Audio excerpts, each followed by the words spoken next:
Bem-vindos, bem-vindas a mais um episódio do The Hub Talks. E nós estamos aqui hoje recebendo a Aline Bundezan Correia Lima, que é advogada e mediadora de conflitos, com experiência aí no Matos Filho, e nós nos conhecemos trabalhando no Kansas CBC, onde a gente fazia ali gestão de arbitragem e mediação, uma época bastante interessante da minha vida. Aline, você já está com mais de 6 anos de experiência aí na área, e você veio aqui hoje para contar um pouquinho para a gente sobre CNV. Eu vou deixar um mistério no ar sobre o que é CNV, mas já adianto para os nossos ouvintes que eu era forte adepta da CMV.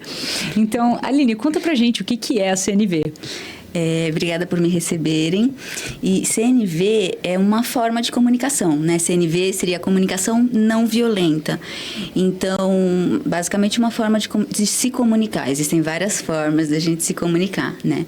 E a CNV, ela prega, vamos dizer assim, ela foca nos nossos sentimentos, nossas necessidades humanas, né? E numa comunicação clara e objetiva. Eu costumava dizer para as pessoas que eu sou adepta da CMV, que é a comunicação muito violenta. Porque eu acho que eu estava focando nos sentimentos mais errados possíveis, não sei. Mas me explica então, como que funcionaria isso para eu transicionar da minha CMV para CNV? Como que são esses princípios? Como que funciona? Que aplicabilidade que isso tem no direito? Porque eu acho que a maioria das pessoas que advogam se encontrariam muito mais no meu recorte do que na CNV. Sim. Quando a gente fala comunicação não violenta, né, vem muito disso. Quer dizer que é comunicação da paz e do amor? Não é bem isso, né? É uma comunicação super objetiva e que desconsidera moralismos, julgamentos, né, que são coisas muito subjetivas, né, de grupos, sejam de regiões específicas, costumes específicos, religiões, política, enfim, tudo isso nos segrega, né? E a comunicação não violenta, ela nos aproxima, nos conecta enquanto seres humanos. Então, ela ignora um pouco essas diferenças que existem e é natural, justamente para a gente ter uma comunicação mais eficaz, né? Se conectar com o outro, efetivamente escutar o outro, compreender o outro e considerar o outro. E isso vale para mim também. Ser escutada, ser compreendida e ser considerada, né? Então, a CNV foca muito nisso. Que interessante. Eu fiquei pensando aqui um pouco, uma das coisas que eu faço bastante, que a gente faz aqui no Vita, que é a nossa empresa de legal design, residente do The Hub, é justamente encurtar esse abismo da comunicação. Na área da comunicação, uma das coisas que a gente percebe rapidamente é que entre o que eu falo e o que você entende, existe aí um enorme abismo. Especialmente quando a gente começa a falar de temas mais complexos, temas técnicos ou temas simplesmente abstratos, né? Falar de coisas concretas é muito mais fácil. Mas quando eu falo cadeira, talvez você não tenha pensado na mesma cadeira que eu pensei. E isso já é muito mais fácil de imaginar. Quando eu falo amor, talvez você tenha pensado numa pessoa que não é a mesma que eu imaginei. Espero que não, inclusive. Fica tranquila. É muito legal porque a CNV, ela nasce... Não exatamente ela nasce, né? Mas quem sistematizou a CNV, que a gente conhece hoje, popularmente conhecida hoje, foi o Marshall Rosenberg. E... ele é americano, né? Morava em Detroit e ele tem esse sobrenome judeu, né? Lá nos Estados Unidos ele era muito identificado dessa forma, né? E na escola ele apanhava sem saber por quê, né? E então desde muito novo isso marcou muito ele. Por que as pessoas são violentas umas com as outras sem uma justificativa, né? Sem um motivo plausível aparente? E ele é psicólogo, né? Estudou muito e foi avançando os estudos dele nesse sentido. E chegou a trabalhar também na época dos direitos civis, né? Dos movimentos pelos direitos civis nos Estados Unidos, na década de 60. E aí ele sistematizou essa CNV em quatro pilares, né? Que seriam observar sem julgar, identificar e expressar sentimentos, reconhecer as necessidades humanas e, por fim, fazer pedidos. Eu acho que essa é a parte que mais me interessa. Falando assim, são pilares muito simples, né? Na teoria parece muito simples, mas na prática pode ser bem desafiador. A gente hoje vai ter um treinamento sobre CNV, né? E aí o pessoal vai conseguir testar mais na prática para entender melhor como que a gente pode aplicar a CNV. Mas, basicamente, são esses pilares. E observar sem julgar seria essa forma de tirar os moralismos, né, os julgamentos de uma observação, ou seja, descrever os fatos tais como eles são. Seria como tentar neutralizar o seu olhar, de fato, ser uma pessoa, que é algo que a gente vê bastante na arbitragem, na mediação, né, imparcial, independente? Sim, sim. Você deu o exemplo da cadeira, né? Uma cadeira eu posso falar, essa cadeira é grande, mas é uma avaliação minha, subjetiva, de acordo com o meu tamanho, né? A mesma cadeira pode ser considerada pequena para uma outra pessoa, né? Então, isso já seria uma avaliação. Um objeto, né? Eu posso ter o mesmo objeto, mas de perspectivas diferentes, eu reparo em características diferentes, né? Então, assim, para eu descrever, de fato, esse objeto, tem que ter uma perspectiva mais ampla sobre ele, para não cair numa avaliação enviesada. Essa cadeira é feia, por exemplo. É um viés bastante específico. Bastante específico e enviesado, né? Bastante pessoal. E para o segundo ponto, identificar e expressar os nossos sentimentos, a gente tem um desafio, principalmente no ambiente corporativo, que é trazer essa humanidade, né? Desde criança, eu acho que na nossa sociedade, a gente não tem essa cultura de aprender sobre os sentimentos, quais são e como lidar com eles, né? Normalmente a gente é pequeno, cai, engole o choro, pronto, passou, né? Vamos ignorar, não fica assim, né? E assim, essa forma é só uma tentativa frustrante de lidar com o sentimento, né? Ignorando. Mas cria bastante subsídio para terapia depois, né? Sim. A gente tem que manter os psicólogos empregados. Sim, com certeza. E no ambiente de trabalho isso é válido, né? Tem um neurocientista português que fala, nós, seres humanos, somos máquinas de sentir que pensam, né? Então, assim, antes de tudo, nós somos máquinas muito eficientes de sentir, né? A gente sente textura, temperatura, cheiro, enfim, isso no campo físico, mas do campo emocional também, né? Tudo que é externo são gatilhos. Né? E para a gente processar eles e isso gerar um sentimento. E aqui tem até um ponto muito importante. Existe uma falsa noção de que os outros causam sentimentos na gente, né? Fulano fez algo que me deixou com raiva. Ele me deixou com raiva. Você vai me dizer que não é isso? Não seria bem isso. Não. O entendimento não é isso. Vamos cancelar o episódio aqui, então. Chega. Como assim não é culpa dos outros? A culpa é minha, eu coloco em quem eu quiser. Sim, você é totalmente livre, tá? Mas na CNV, o entendimento é que o externo traz gatilhos. Né? Então, por exemplo, a gente marca uma reunião de feedback, online mesmo, e você acaba se atrasando. A gente marca essa reunião de feedback, você acaba se atrasando e eu fico bem chateada, eu fico frustrada, né? Eu fico irritada. Você, né? Atrasa uma coisa que me incomoda o meu tempo, né? Você está desvalorizando o meu tempo, né? Cadê o respeito? Só que numa outra situação, eu posso me sentir aliviada, porque eu posso estar terminando um relatório super complexo, eu posso estar precisando fazer uma pausa de alguns minutos, sabe? Sair para tomar uma água, dar uma respirada, dar um intervalo do trabalho. E aí eu me sentiria totalmente diferente. Só que a atitude do outro foi a mesma. Entendeu? Então, assim, é tudo de acordo com como o nosso corpo e o nosso cérebro processa esses gatilhos, né? E aí vem a minha situação atual, psicológica, emocional, minhas vivências passadas, minha interpretação dessa atitude ou desse fato. E as minhas, enfim, crenças pessoais, tudo isso forma essa forma de processar esse ocorrido, entende? Não, eu tô percebendo que até agora tudo que você me falou foi que eu preciso neutralizar o meu próprio olhar sobre o mundo e depois disso eu ainda preciso fazer um esforço hercúleo para não culpar as outras pessoas pela forma do que elas fazem eu me sentir. Então assim, até agora eu não tô vendo vantagens na CNV, eu vou continuar aqui adepta da seita do CMV. Então tô esperando para ver se a gente vai chegar num lugar que de fato me interesse.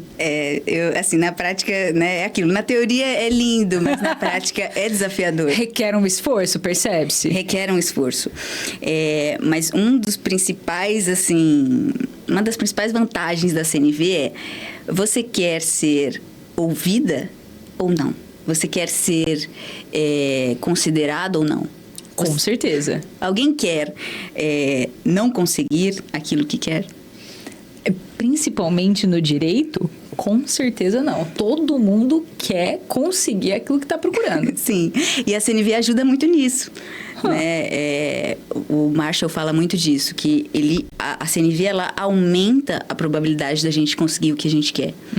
É claro que assim, o foco não é esse, né? De tipo, de repente persuasão aqui, um leve Schopenhauer no ar. Não é exatamente isso. O propósito principal é a conexão, né, entre os seres humanos e tornar mais possível o dar natural. Pera lá, que dar é esse? Acho que você tem que se explicar melhor, Aline. Eu vou explicar. Esse dar natural seria aquilo que a gente faz, né? Aquilo que a gente dá, o se doar natural e genuíno para o outro. Né? Por que na rua alguém derruba alguma coisa, a gente vai lá e pega? A gente não tem obrigação, ninguém me mandou fazer isso. Né? Então, assim, é natural para o ser humano fazer isso, colaborar, ter empatia. Ultimamente a gente pode pensar, o ser humano é mau. Não, o ser humano é bom. Na verdade, são os dois. São duas faces da mesma moeda. Né? A gente tem instintos muito egóicos, né? De independência, autonomia, mas a gente também tem muitos instintos de colaboração, cooperação, comunidade. Somos seres bastante coletivos, né? Sim. Bem comunais, de fato. Sim, isso é instintivo, né? São milhares de anos aí de experiência.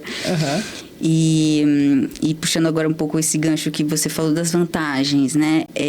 Para o ambiente empresarial, a gente consegue ter muito mais agilidade nessa cooperação, mais adaptabilidade dos colaboradores, né? Com essa comunicação mais efetiva. Mais flexibilidade das pessoas, um melhor entendimento, um maior engajamento das pessoas, né? Mais reconhecimento, porque essa comunicação ela ajuda muito na segurança psicológica no ambiente de trabalho. Né? Segurança psicológica é um conceito que vem ganhando notoriedade, mas ele não é novo. Ele foi cunhado pela primeira vez por uma professora de Harvard em 1999. Faz um tempinho já. Faz um tempinho. Mas ele ganhou notoriedade depois que o Google publicou uma pesquisa interna que eles fizeram para tentar entender o que tornava as equipes de trabalho, né, umas equipes de trabalho melhores do que outras, mais efetivas do que outras. E descobriram isso, que o ponto-chave é a segurança psicológica. Que legal. E a segurança psicológica, basicamente, é aquela crença que a pessoa tem de que ela não vai ser punida, humilhada por, enfim, se expressar, apresentar suas ideias, seus erros, né, e suas dúvidas. Então, do ponto de vista corporativo, isso é, de fato, essencial, né? Traz muita efetividade para o trabalho. Não, e assim, brincadeiras à parte, obviamente, sou forte adotante da CNV, em especial no ambiente de trabalho. Até porque uma das coisas que a gente faz aqui enquanto hub de inovação é justamente criar um ambiente que permita novas ideias. E para isso você precisa de um espaço em que as pessoas se sintam confortáveis para dar sugestões, para fazer críticas, para criar novas ideias e, inclusive, para errar. Né? A novidade, ela não surge perfeita. Então, novas ideias muitas vezes significam algumas tentativas e erros. E para isso, você também conseguir se comunicar adequadamente através desse processo, né, de errar. Como que eu comunico que eu errei? Como que eu comunico que outra pessoa errou? Como que a gente consegue chegar numa comunicação que seja objetiva, assertiva e que não foque tanto assim, né, nos aspectos negativos daquilo que aconteceu, mas nos resultados e no que pode ser tomado de ação, se isso foi positivo, entender por quê e trabalhar muito mais em cima do, tá, por que isso deu certo, vamos reproduzir, por que isso deu errado, como que a gente resolve essa problemática. Então, assim, eu não enxergo um ambiente inovador sem CNV. Eu enxergo ambientes de trabalho sem CNV, mas não acho que seja muito positivo. Mas conta pra mim um pouquinho mais de como que dá pra usar CNV no trabalho, se é muito melhor ou se dá pra dispensar até. Olha, eu trouxe aqui pra vocês duas pesquisas recentes, tá? De 2023. Uma da Ernst Young sobre desafios e tendências das empresas da América Latina, né? Para os próximos anos. E os três principais pontos são aumentar a produtividade, reduzir custos e foco na inovação. Legal. Né? Então, é muito isso, olhar para o futuro, olhar para a solução. Né? E a PwC trouxe uma pesquisa também de 2023, com um dado bem interessante. 25% dos brasileiros afirmam que querem trocar de emprego em 12 meses. Por quê? Então, são N motivos, né? A pesquisa ela não entra muito em detalhes de motivação, mas está muito atrelado a poder colocar suas preocupações, se colocar no trabalho, né? E achar que aquela empresa tem futuro, né? Legal. Então, assim, na média global, eu também trouxe aqui, esse número aumenta. Na geração Z, 35% dessas pessoas querem trocar nos próximos 12 meses. E já na geração Y, que seria 27 a 42 anos, seria 31% esse número. Então, assim, se uma empresa precisa focar na inovação, né, reduzir custos, aumentar a produtividade, como que ela lida com essa rotatividade? Né? Não lida, né? Ou pode fazer um workshop de CNV, sim, tal qual faremos. Sim, exatamente. Legal. E aí, entrando no terceiro pilar da CNV, que seria reconhecer as necessidades, né? Necessidades essas humanas. Primeiro, eu queria esclarecer. São necessidades humanas porque são compartilhadas por todos. Todos os seres humanos possuem as mesmas necessidades. Existem inúmeras listas, né, dessas necessidades pela internet afora. Mas, te dando exemplo, a gente tem necessidades fisiológicas. Então, ar, água, alimento, abrigo. Pirâmide de Maslow. Exatamente, pirâmide de Maslow. E essas necessidades vão escalonando, vão chegando a parte mais de autoestima, né? Reconhecimento, pertencimento. Enfim, são N necessidades. Só que na CNV, essas necessidades, diferente um pouco da pirâmide de Maslow, a gente não faz uma hierarquia entre elas. Tá? A gente considera que todas as necessidades são importantes. E o intuito é que todas sejam atendidas, né? As necessidades de todos sejam atendidas. E aí é desafiador, porque a gente tem que primeiro identificar elas, né? Entender elas. Quando eu falo assim, todo mundo precisa de dinheiro, né? Dinheiro é uma necessidade humana. Não seria, tá? No entendimento da CNV, dinheiro seria uma estratégia para atender necessidades. Sim. Né? Então, assim, dinheiro é uma estratégia para atingir subsistência, alimento, lazer, né? E saúde. Então, é uma estratégia bem ampla, né? É uma estratégia boa, é uma estratégia assertiva, cirúrgica. Sim, é uma estratégia bem legal, né? Que atende muitas pessoas. Mas existem pessoas diferentes e que vão optar por estratégias diferentes para atender as mesmas necessidades. Então, dando um exemplo aqui bem simples. Necessidade de segurança. Né? Eu tenho uma pessoa que sabe nadar e uma pessoa que não sabe nadar. Para essas duas pessoas entrarem no mesmo barco, elas vão ter que atender a necessidade de segurança, né? De se sentirem seguras nesse ambiente. E uma que sabe nadar pode se sentir tranquila sem o colete salva-vidas, já a outra não. Uhum. Então, elas vão ter essas estratégias diferentes. Uma precisa estar usando o colete, né? Essa é a estratégia. A outra não. Então, é importante entender isso. As necessidades são as mesmas, mas é nas estratégias que a gente vai ter trabalho. Uhum. Né? Para poder criar opções que atendam a todos. Né? Até na negociação, mediação de conflitos e negociação, a gente foca muito nisso, nas necessidades. Porque é entendendo elas que a gente consegue negociar melhor. Cara, e isso é muito louco, né? Eu fiz algumas não, foram várias, mas me recordo particularmente de algumas aulas de negociação e mediação ao longo do último mestrado que eu fiz, que era justamente isso, e era muito interessante fazer esses exercícios, em particular durante a aula de negociação, porque às vezes a gente recebia um exercício para fazer em que cada uma das partes tinha ali uma lista que você deveria, na hora da brincadeira, vamos dizer assim, né, da representação, atuar, e você tinha ali necessidades que estavam apontadas como, isso para você é inegociável, isso aqui é muito importante, né, para sua personagem ou para o seu cliente, e esses itens aqui são mais relevantes, menos relevantes. E o engraçado era que durante a negociação, durante o momento ali de você estar negociando, ou até às vezes era um momento de mediação, a gente estava sendo mediado, você acaba se apegando muito às suas necessidades e à sua especulação da necessidade dos outros. Sim.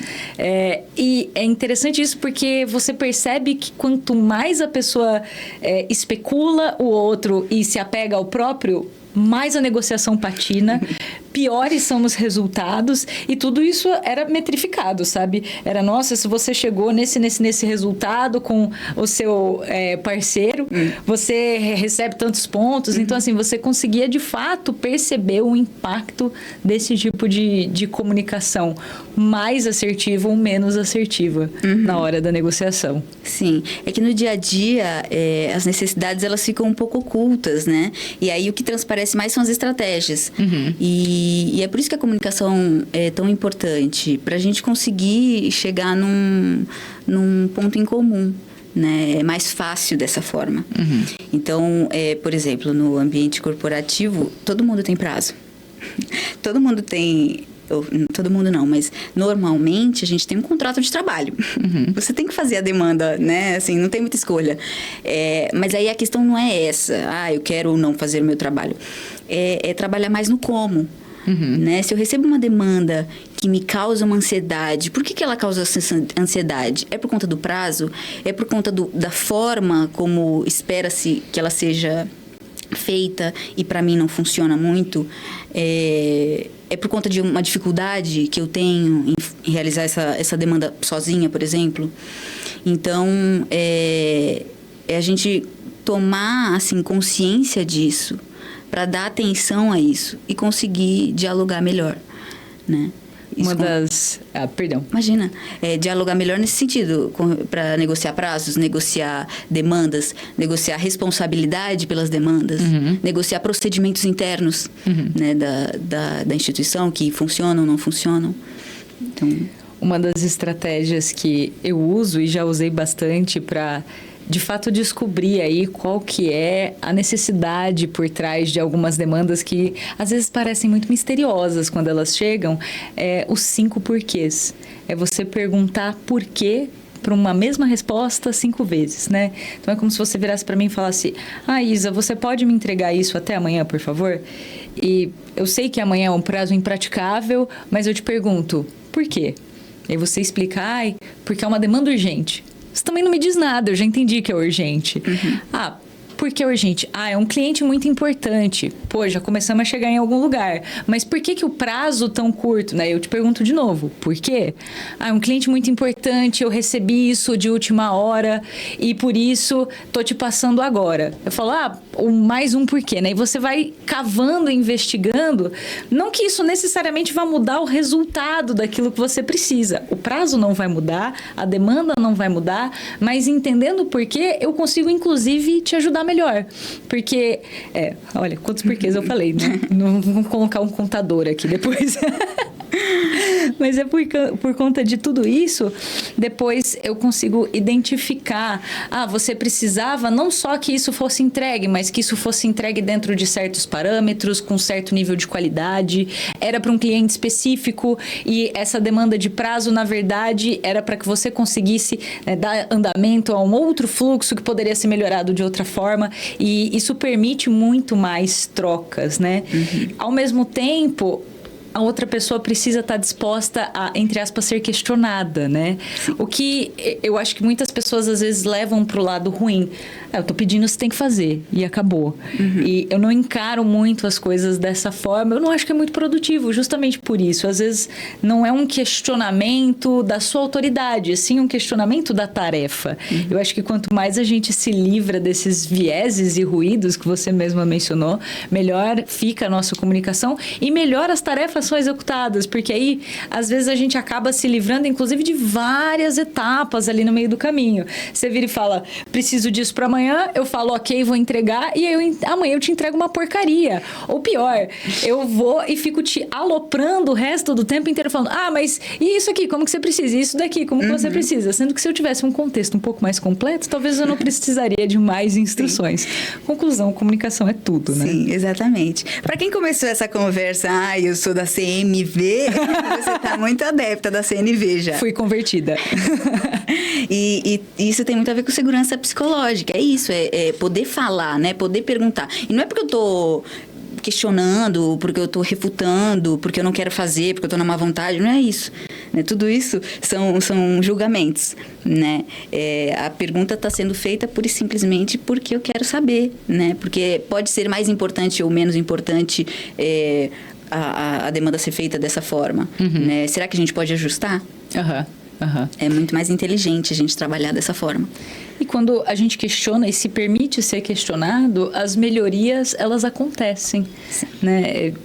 Inclusive porque, às vezes, a gente se prende muito no nosso próprio viés e a gente não consegue enxergar uma forma de sair daquele cenário, né? É meio vida de inseto dar a volta na folha.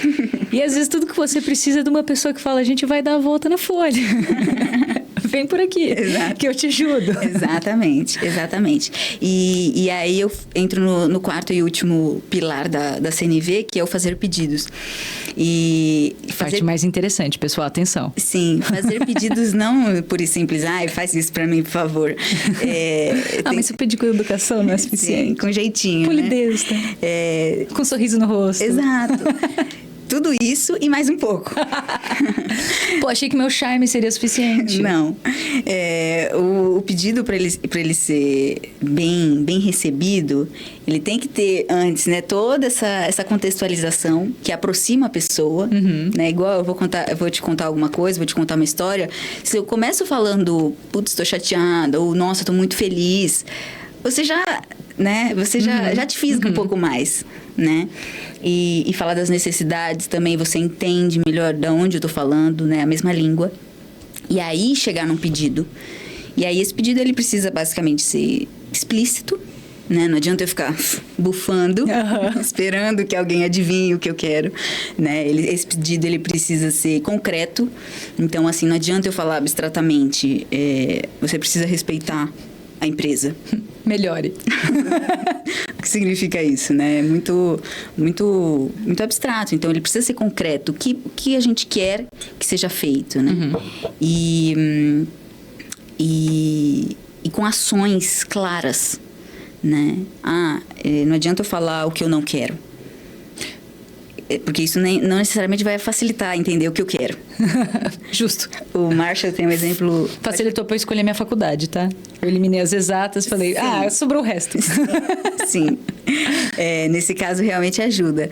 O Marshall tem um exemplo muito bom disso, né? De fazer pedidos positivos, né? E não negativos. Não faça isso. Aham. É uma história de um casal, né?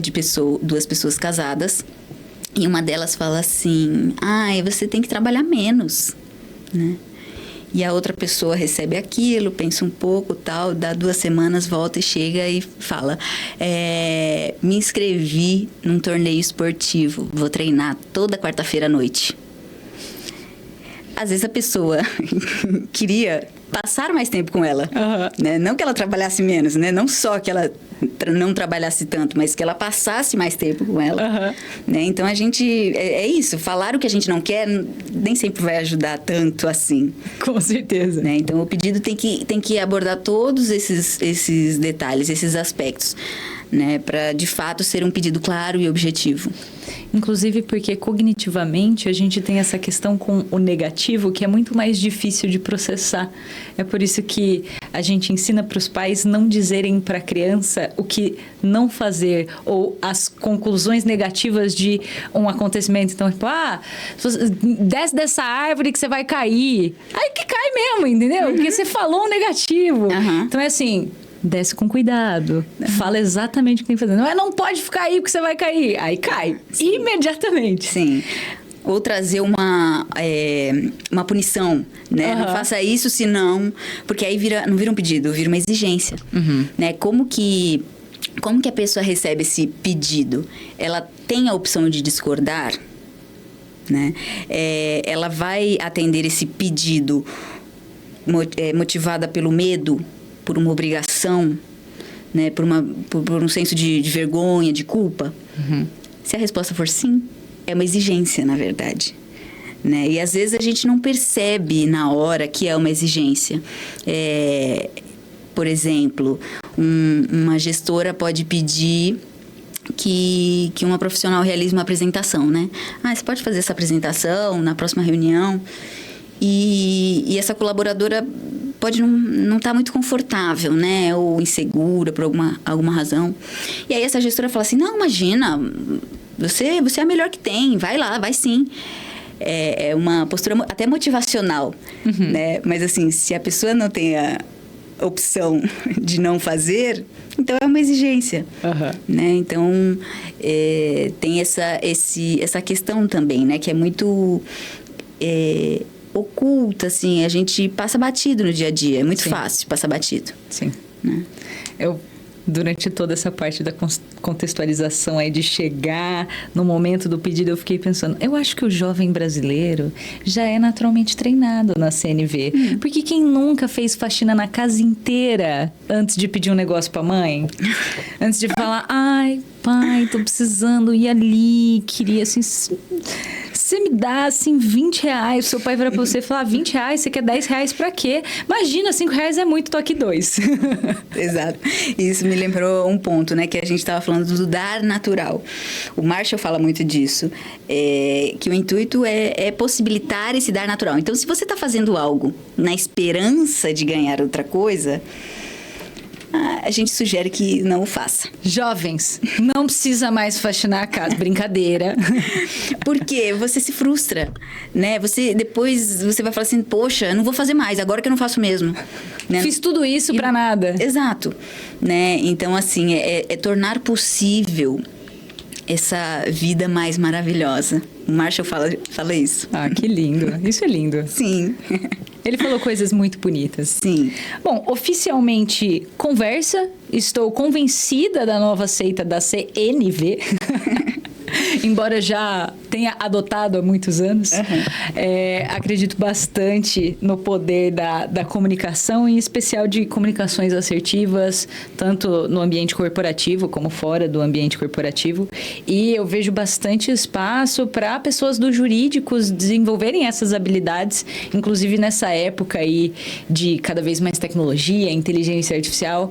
Eu vejo como essas habilidades interpessoais e o que o pessoal chama de soft skills temas se tornando cada vez mais importantes e mais relevantes e, de fato, o nosso diferencial humano aí para a gente se destacar no ambiente de trabalho e fora dele. Aline, queria te agradecer demais por participar aqui do nosso podcast hoje. Já fica aí um convite para mais conversas sobre comunicação não violenta e talvez uma conversa específica sobre mediação no futuro, porque a gente mal conseguiu falar sobre como que isso se aplica aí na prática do processo de mediação. Então, muito obrigada por topar esse convite. Nós do The Hub te agradecemos muito. E fica aí o convite para você, nosso ouvinte, acompanhar a Aline nas redes sociais dela e acompanhar as dicas sobre CNV e sobre mediação. Aline, quer deixar o seu arroba aí para o pessoal? É @mediadora.abcl, são as minhas iniciais. E eu agradeço o convite e espero voltar com outros temas. Muito obrigada. Muito obrigada, pessoal. Mais episódios toda quinta-feira.